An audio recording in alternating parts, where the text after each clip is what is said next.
Welcome to this brand new video series. Together, we'll uncover the hidden geometry at the very heart of sacred architecture. Step by step, we'll follow in the footsteps of the ancient builders, from the temples of antiquity to the grand cathedrals. But before we dive into this journey, here's a quick overview of our approach and the perspectives we'll explore. Sacred geometry. It's actually a fairly recent concept. People often associate it with beautiful patterns, sometimes moving, like the ones you see behind me, while talking about energy, magic, secret teachings, Atlantis, crop circles, extraterrestrials, the golden ratio, and so on. But what's really behind all this? In antiquity, geometry was practiced with a spiritual and symbolic dimension, but the expression sacred geometry is quite modern, an invention meant to gather all these practices and beliefs under one name. And even today, schools, universities, and professional circles don't really use this term. Maybe that's why the topic still feels a bit taboo, and why there's such a gap between those who study ancient architecture scientifically and those who approach it as an initiatory tool. Today, sacred geometry is everywhere on the internet, and even in some books. But it's important to separate truth from illusion and to put things back into context. Like many others, we first followed a Cartesian scientific path.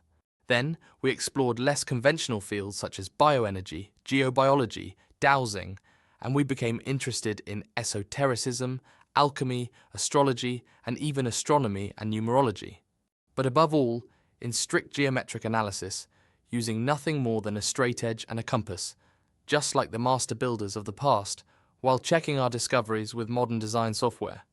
These tools open two doors for us. On one side, developing sensitivity, for example through the use of a pendulum. On the other side, testing, verifying, and discerning what is real. We won't go into every detail here, because the aim of this video series is first and foremost to bring geometry back to an exact science, clear, simple, and accessible. The rest may come later for those who want to dive deeper. We won't be dismissing extravagant or overly simplistic theories. After all, they have the merit of existing. Instead, we'll move forward with caution, refining our discoveries over time. One of our main goals is to build bridges between conventional and unconventional disciplines, because today the gap is enormous, even between archaeologists and architects. Take this example.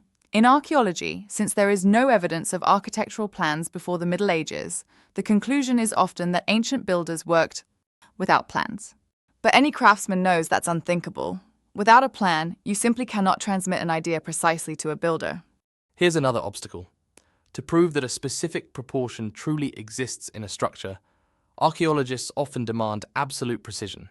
But in construction, especially ancient monumental stonework, built on very old and sometimes unstable ground, achieving 100% accuracy is impossible. Even architects who once drew everything by hand before computers knew this. A difference of 1/10 of a millimeter on paper or a centimeter on site is invisible to the human eye. Yet the project can still be designed and built with full rigor. In general, there's already a big issue. Reducing all of sacred geometry to the golden ratio is a mistake, especially when it's illustrated with the flower of life.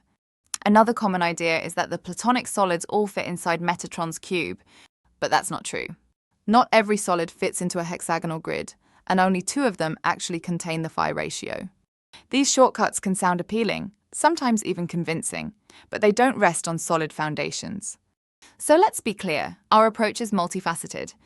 If you're not into esotericism, don't worry. We won't dwell too much on that. Esoteric experience is, above all, something personal and intimate, and everyone experiences it differently. For us, sacred geometry is not about piling up endless complex interwoven patterns. It's first and foremost about the regular forms, the simplest and most universal ones, starting with the circle and all the regular polygons. And each shape can be understood in 3 different ways.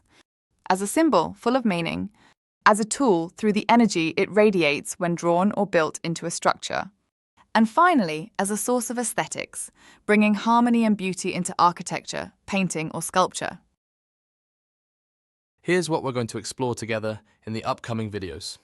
Our goal is to uncover it step by step, and most importantly, to prove it. How? Through a wealth of concrete examples, all grounded in true mathematical relationships aiming for a level of rigor that's very strict, but not necessarily 100%, because in architecture that doesn't always make sense. And for this, we'll also need your help. If you have access to architectural drawings of ancient and sacred sites, temples, churches, chapels, dolmens, cathedrals, basilicas, mosques, or even unique constructions from the four corners of the world, your contributions will be invaluable. Ideally, we're looking for floor plans, but also sections and elevations of good quality, produced recently with care and precision, and of course, free of copyright restrictions. By comparing and analysing these documents with rigour, we'll be able to move forward together and give sacred geometry a solid foundation that's accessible to everyone. And believe me, you'll never look at architecture the same way again. Thank you for watching this video. Feel free to subscribe, share, like, or leave a comment. See you soon for more discoveries on our channel. Sacred Geometry.